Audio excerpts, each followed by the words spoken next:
In this video, we want to demonstrate how to integrate with BladeLogic server automation and set the object property values of an object using very simple XML context item. It's a different way of handling XML within Developer Studio.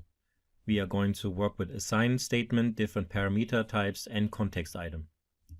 As you can see in the infographic, we execute a BladeLogic API call, a BLCLI call, to manipulate the BladeLogic object and extract data if appropriate in consumable XML.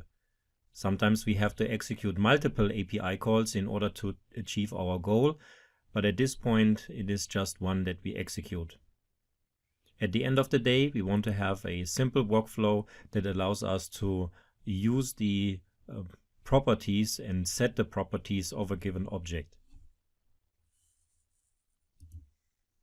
The getServerList workflow serves as a foundation for our new workflow. We copy and paste this workflow in order to set the property list of a given object within BladeLogic.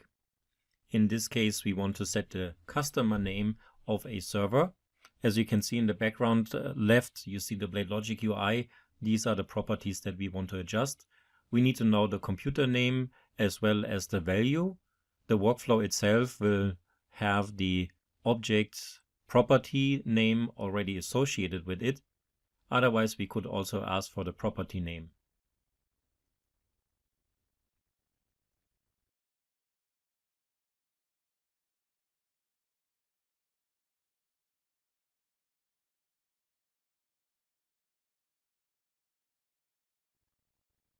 We have the same namespace, server, however another API call, set property value by name, and it requires certain arguments.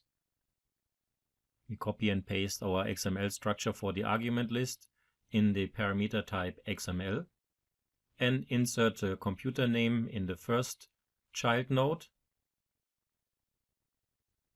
The second one is the actual attribute name or property name, and the third one is going to be the new value. Make sure that our argument is properly matched in the API call.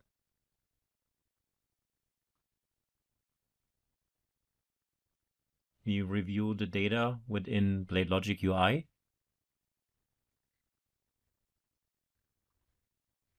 Take an existing server name for our test.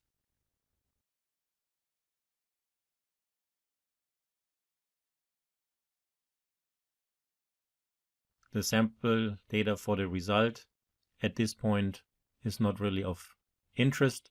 However, we want to review in the BladeLogic UI if the property was changed, which it did.